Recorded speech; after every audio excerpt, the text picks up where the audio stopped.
Assalamualaikum warahmatullahi wabarakatuh. Selamat pagi, siang, dan sore, serta malam teman pemilih semua. Berjumpa lagi dengan kami, podcast KPU Kota Jakarta Utara yang tayang di channel YouTube KPU Kota Jakarta Utara.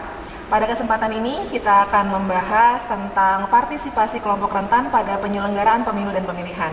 Telah hadir bersama kita Bapak Imam Supardi selaku narasumber yang merupakan Ketua Perkumpulan Pensiunan Pegawai Pemprov DKI Jakarta. Bagaimana kabar hari ini Pak Imam? Baik, alhamdulillah sehat-sehat. Alhamdulillah sehat ya. Semoga tetap segar bugar ya Pak di masa pensiun ya, ini. Meskipun umur udah 3 berapa tahun tapi kan sehat-sehat. Oke. Alhamdulillah lah. Amin ya Bang. Boleh dijelaskan nggak sih Pak untuk awalan ya, apa sih yang dimaksud dengan kelompok rentan itu dalam konteks pemilu dan pemilihan? Baik, itu sebelum nanti saya masuk ke sana, saya ingin coba mungkin ya KPU itu kenapa saya dipilih untuk narasumber. Ini dulu sambil nanti kita berjalan sedikit-sedikit gitu ya. Bahwa mungkin saja ya, atau barangkali kita berharap bahwa apa yang menjadi pengalaman kita ini juga bisa kita jadikan pengalaman untuk yang akan datang, saya kira. Jadi kalau boleh saya sampaikan bahwa saya melaksanakan sebagai penyelenggara pemilu itu sejak tahun 1977. Ya. Waktu itu masih namanya Kasubag Teknis ke penyelenggara pemilu. Setelah itu pada saat menjadi wakil camat jadi wakil ketua PPS, setelah jadi jabat ketua PPS, dan pada saat dimulainya ada pemilu yang tahun berapa, saya sebagai kepala kantor Sospol adalah sekretaris PBD 2. Nah disitulah pengalaman-pengalaman kita dengan adanya sistem setelah reformasi dan sebagainya itu lain daripada yang lain, pemilunya lebih meningkat lagi dalam rangka melaksanakan tugas-tugas. Sudah mengikut sertakan jajaran dari partai politik yang begitu banyak pada saat itu. Kalau tidak salah waktu itu 48 partai politik, yang baru maupun yang lama. Itulah sedikit-sedikit pengalaman inilah yang nanti akan kita tularkan, kita sampaikan dalam rangka bagaimana penyelenggaraan pemilu yang datang akan supaya lebih baik lagi. Luar biasa sekali ya, berarti pengalaman narasumber kita ini sudah sejak tahun 1977 ya Pak. Yang bahkan mungkin teman pemilih ada yang belum lahir ya di waktu itu. Tapi Pak Imam sudah berkiprah menjadi penyelenggara pemilu, berarti luar biasa sekali pengalamannya. Bisa diceritakan nggak sih Pak tentang hambatan utama atau kenapa partisipasi kelompok rentan ini tuh penting untuk diperhatikan dalam penyelenggaraan pemilu? Baik, saya kira kita mengawali dengan prinsip dasar kita, yaitu Undang-Undang Dasar kita, bahwa pada saat dibentuk Undang-Undang Dasar itu sendiri ada beberapa hal yang disampaikan. Misalnya bahwa di situ tertulis dan nanti akan hubungannya dengan pemilu, pemilih dan sebagainya. Kemerdekaan berserikat, berkumpul serta mengeluarkan pikiran, pendapat merupakan hak asasi manusia yang dijamin dan diakui oleh Undang-Undang Dasar. Ini dulu. Jadi inilah kenapa nanti seluruh masyarakat, baik yang katakanlah tanda petik normal maupun yang katakanlah rentan ini perlu kita ajak partisipasi. Ya ini yang. Jadi semua. Kalau bahasa sehari-hari kita ini adalah one man one vote. Jadi satu orang satu suara, itu tidak bisa tidak kita pungkiri, sehingga semua harus kita ajak dalam berpartisipasi. Lalu apa sih kok kita ingin mengajak itu? Yaitu dalam rangka untuk mewujudkan kehidupan bangsa yang kuat. Nah ini karena apa? Karena seluruh peserta berpartisipasi sehingga ini menjadi kebanggaan, merupakan milik daripada rakyat bangsa Indonesia. Dan selanjutnya adalah secara demokratis ini juga dalam rangka menjunjung tinggi kedaulatan rakyat yang merupakan juga aspiratif, ya, keterbukaan dan perlakuan yang tidak diskriminatif. Nah ini yang perlu bahwa kita tidak membedakan apakah dia orang normal, apakah dia rentan, difabel dan sebagainya. Kita tidak membedakan. One man one vote. Saya kira. Oke, baik, luar biasa sekali penjelasannya. Kemudian kalau untuk di wilayah KPU Jakarta Utara ini ada nggak sih Pak faktor yang mempengaruhi gitu, apakah sosial, budaya atau ekonomi, khususnya di wilayah Kota Jakarta Utara ya, yang mempengaruhi partisipasi kelompok rentan tersebut. Baik, saya kira ini khususnya di Jakarta Utara ini memang cukup, kalau saya melihat lokasi, apalagi kalau sekarang masih agak lumayan bagus itu. Tapi pada saat tahun-tahun yang lalu, ini misalnya seberang rel kereta, ada juga di sebelah stasiun, lalu ada yang di pelosok-pelosok yang dekat-dekat Rawa, Warakas, Papanggo dan sebagainya, atau paling ujung daerah Kalimbaru, Marunda, ini merupakan daerah nelayan. Ini kan suatu hal yang sangat kalau boleh saya katakan rentan untuk masyarakat itu tidak bisa ikut berpartisipasi. Ya. Ini saya kira hal-hal yang karena apa? Memang kondisi lingkungan dan sebagainya. Ya. Baik. Berarti lebih ke faktor geografis ya, Pak. Oh, gitu. Oke. Kemudian berdasarkan pengalaman Bapak ya sudah berkiprah di kepemiluan, ada nggak sih misalnya contoh atau pengalaman baik ya dalam meningkatkan partisipasi kelompok rentan tersebut khususnya di Jakarta Utara? Baik.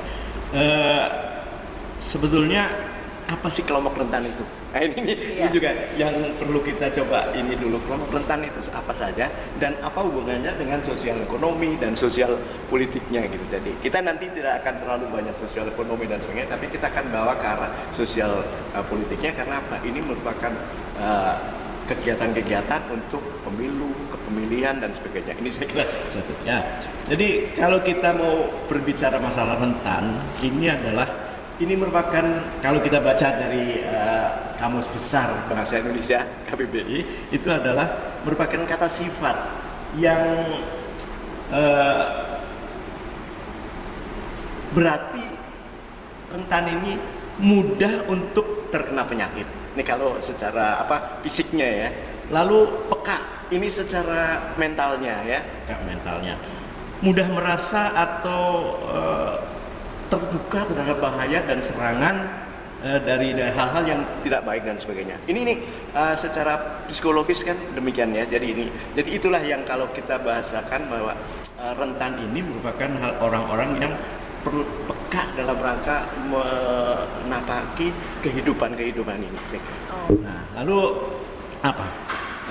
Kalau kita lihat dari konteks sosial bahwa kelompok yang memiliki keterbatasan, misalnya keterbatasan fisik, keterbatasan ekonomi, ada juga sosialnya bagaimana. Sehingga apa? Sehingga dia perlu adanya perlindungan yang khusus. Ada meskipun tidak bisa dibedakan, tapi ada perbedaan dalam pelayanannya. Ini yang perlu kita ini untuk kaum rentan ini. Oh, baik. Berarti sebenarnya perlu ada regulasi ya Pak atau kebijakan lah yang mensupport keterlibatan kelompok rentan tersebut dalam penyelenggaraan pemilu. Menurut Bapak bagaimana sih kebijakan atau regulasi yang sudah ada di Indonesia dalam menunjang partisipasi kelompok rentan tersebut dalam penyelenggaraan pemilu dan pemilihan? Ini kalau kita berbicara masalah salah satunya misalnya adalah Undang-Undang Nomor 39 mengenai hak asasi manusia (HAM). Bahwa di situ dijelaskan bahwa yang disebut dengan kaum rentan ini misalnya lansia, lalu anak-anak tidak termasuk dalam ini, tetapi cuma termasuk di dalam yang ada perbedaan fakir miskin, termasuk tunawisma dan sebagainya ya. Lalu ada yang bersifat difabel, apakah tunarungu, tunadaksa, lalu ada juga tunanetra dan sebagainya. Ini juga yang perlu ada regulasi khusus untuk ini. Kita tahu bahwa memang sudah ada, misalnya tunanetra itu dibuatkan semacam segi empat itu ya, kotak itu ya, untuk dipegang sehingga dia bisa mencoba di mana yang akan dipilih dan sebagainya. Saya kira ini termasuk salah satu yang sudah ada kebijakan di sana itu. Nah, untuk yang lainnya memang masih perlu bantuan. Nah, bantuan ini juga akhirnya juga bisa menimbulkan kerentanan juga. Bahkan kalau nanti kita bicara kerawanan, bisa menjadi rawan dan sebagainya. Tapi paling tidak kerentanan, karena apa? Dia kan, kalau orang yang membantu tidak netral, ini kan bahaya juga gitu. Artinya berarti pemilihan, artinya orang itu tidak bisa secara penuh gitu. Ini saya kira yang, jadi ada beberapa hal. Tapi secara umum banyak aturan-aturan yang sudah ada. Nah, ini kita perlu kembangkan untuk lebih lanjut, lebih baik lagi. Ya. Kita kan sekarang hidup di era informasi yang terbuka dan cepat gitu ya, dengan pemanfaatan teknologi. Nah, kalau kita berbicara tentang teknologi, kira-kira teknologi apa nih Pak yang bisa dimanfaatkan untuk dapat mempermudah akses bagi kelompok rentan dalam penyelenggaraan pemilu? Waduh, ini sebetulnya secara umum ya, tidak hanya kaum rentan gitu. Sebetulnya kita sudah harus mau memasuki ke era-era elektrifikasi dan juga digitalisasi. Saya kira ini yang penting. Tapi oke lah, yang pertama barangkali untuk kaum ini dulu.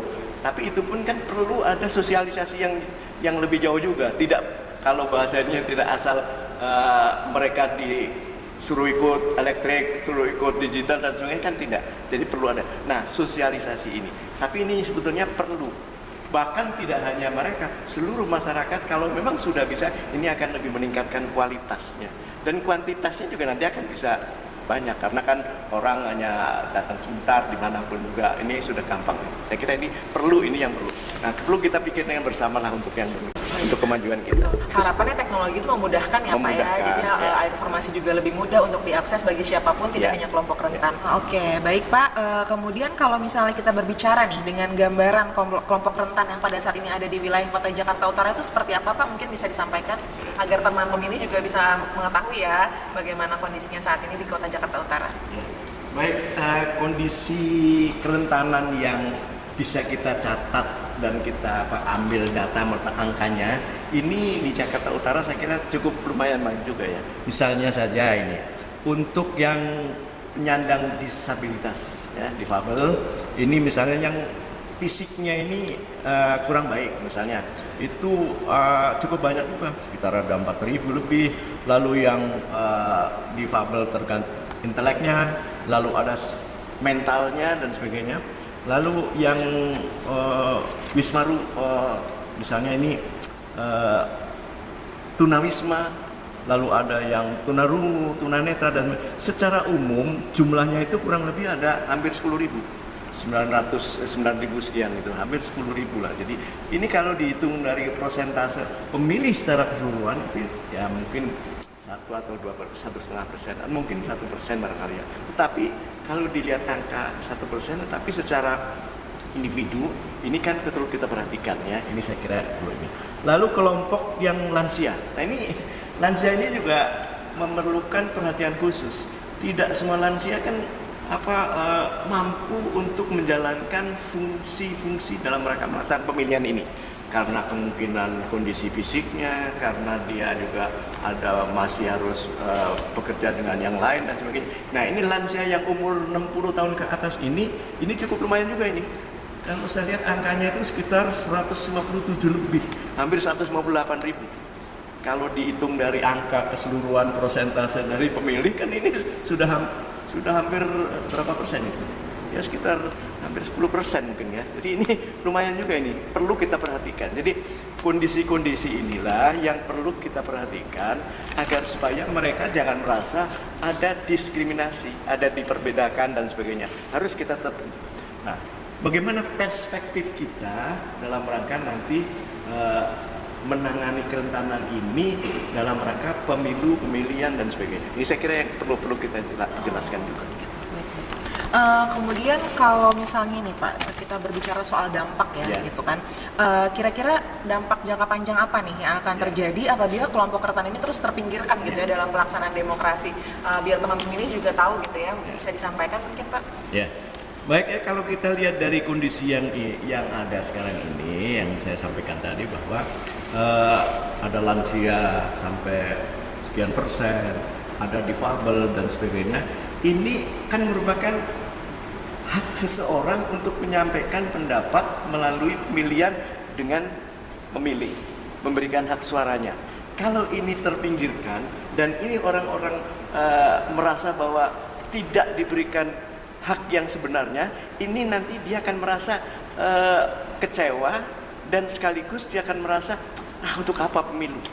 Nah ini dampak-dampak yang saya kira untuk apa sih pemilu, orang kita aja nggak dianggap. Nah itu, jadi kita tetap berikan sehingga apa?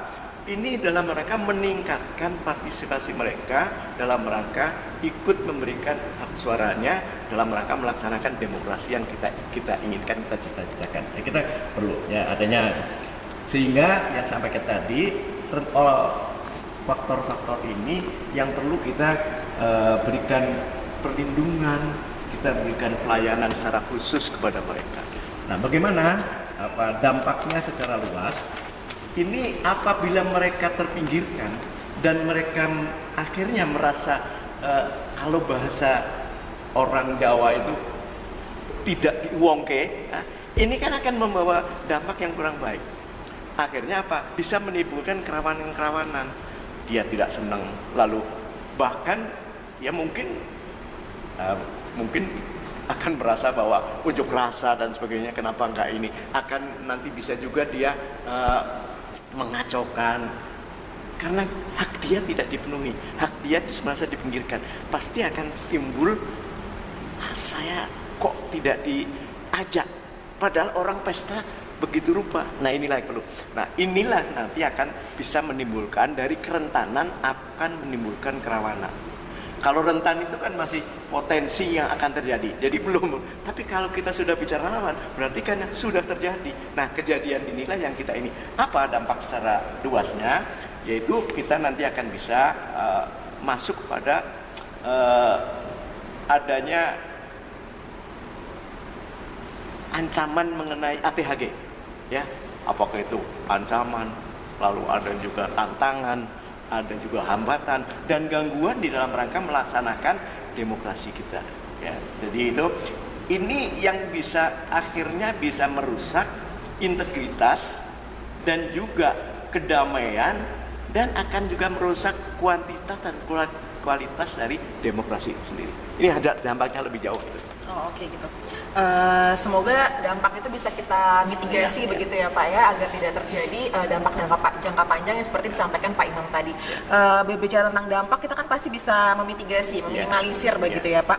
Ada nggak sih cara memitigasi atau membangun kesadaran publik agar partisipasi kelompok rentan ini tetap dianggap bagian yang nggak kalah penting dalam pelaksanaan demokrasi? Mungkin bisa disampaikan Pak? Ya, tadi kalau dilihat dari segi kebijakan ya, dengan undang-undang dan sebagainya, saya kira sudah banyak undang-undang yang mengatur ini. Saya tidak ingin sampaikan, tapi salah satu tadi undang HAM dan sebagainya. Ini salah satu yang mengatur tentang bagaimana supaya kaum rentan ini tidak dipinggirkan.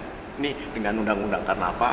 Pelayanannya lebih baik, lalu perlindungan juga lebih baik dan sebagainya. Tapi yang pasti bahwa memang diperlukan sosialisasi yang begitu sering terus-terusan. Lansia itu melalui kelompok tertentu kita berikan semacam kalau ini kan pencerahan-pencerahan kepada mereka. Apakah pencerahan itu bersifat dikumpulkan, lalu disampaikan apa pentingnya pemilu, lalu apa nanti dampaknya kalau tidak ada pemilu, dan ini semua harus diberikan jadi kepada mereka supaya mereka juga mempunyai pemikiran bahwa kita penting ya, jangan sampai ini. Karena ini saya merasa ada sedikit ya, mungkin tidak banyak ya, merasa ada yang merasa, pemilu nggak pemilu saya tetap aja begini juga. Nah, ini yang perlu kita kikis, harus kita berikan bahwa pemilu itu tujuannya baik.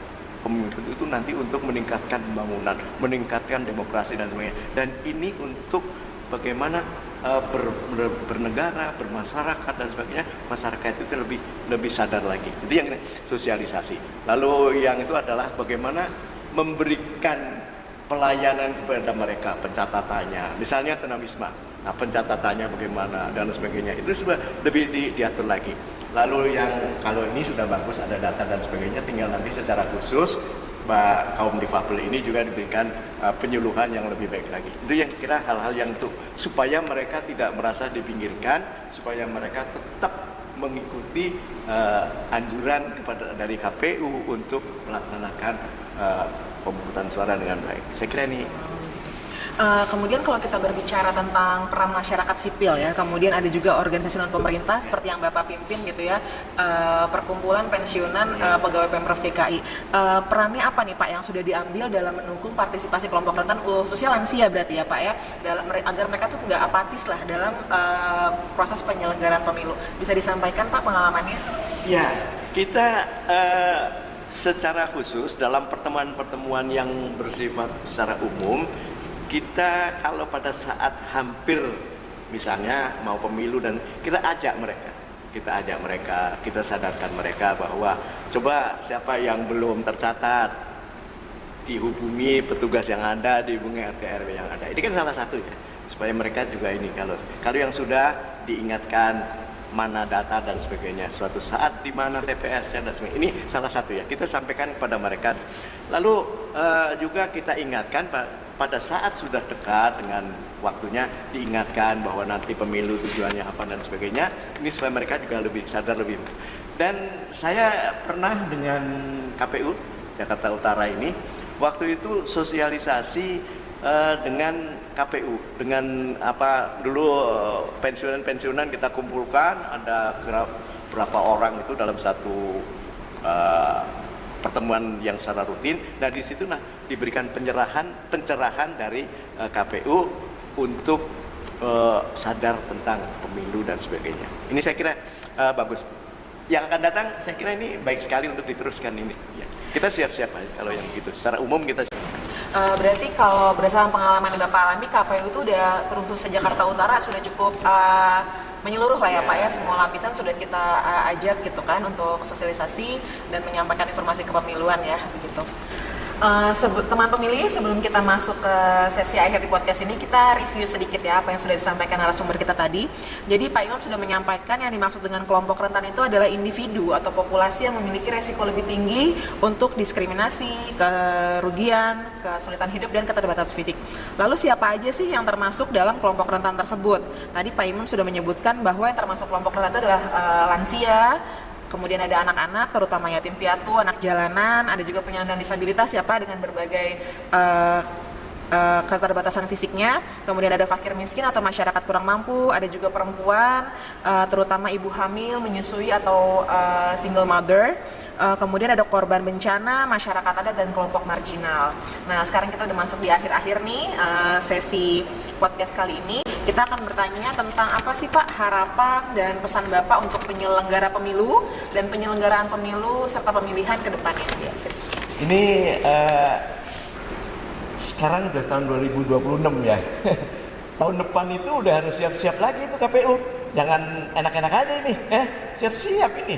2027 itu mulai lagi mempersiapkan. Cuma masalahnya sekarang ini apa yang bakal terjadi ini juga masih dibahas di DPR kan. Jadi harap-harap cemas juga ini KPU. Ya tapi kita berharap bahwa KPU supaya mempersiapkan meskipun harap-harap cemas ini. Karena apa? Saya dengar katanya apakah nanti Pilpres dulu, nanti Pilkada digabung sama pemilihan umum DPR dan sebagainya. Ini kan perlu kesiapan mental juga. Jangan sampai begitu nanti ada perubahan kita nggak siap. Nah, KPU, persiapan KPU ini perlu juga untuk supaya lebih siap lagi dalam rangka melaksanakan penyelenggaraan pemilu yang akan datang. Ini saya kira penting sekali.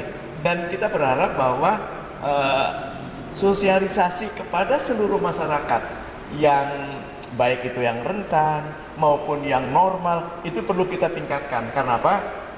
Jangan sampai ada gambaran bahwa kok kita ini adem-adem saja mau pemilu gitu. Ini kadang-kadang warga ini kok mau pemilu kok adem-adem saja gitu. Ini. Jadi kita ini untuk apa? Untuk memberikan semangat. Paling tidak kalau zaman dulu kan ada lagu-lagu pemilu dan sebagainya. Itu orang mau pemilu lagi, Nah, kita berharap bahwa itu kita bisa sosialisasikan, kita laksanakan sebaik-baiknya.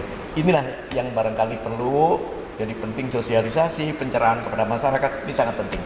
Kalau kita siap-siap aja lah kalau memang diminta untuk memberi bantuan pencerahan dan sebagainya. Saya kira itu. Terima kasih. Assalamualaikum warahmatullahi wabarakatuh. Waalaikumsalam warahmatullahi wabarakatuh.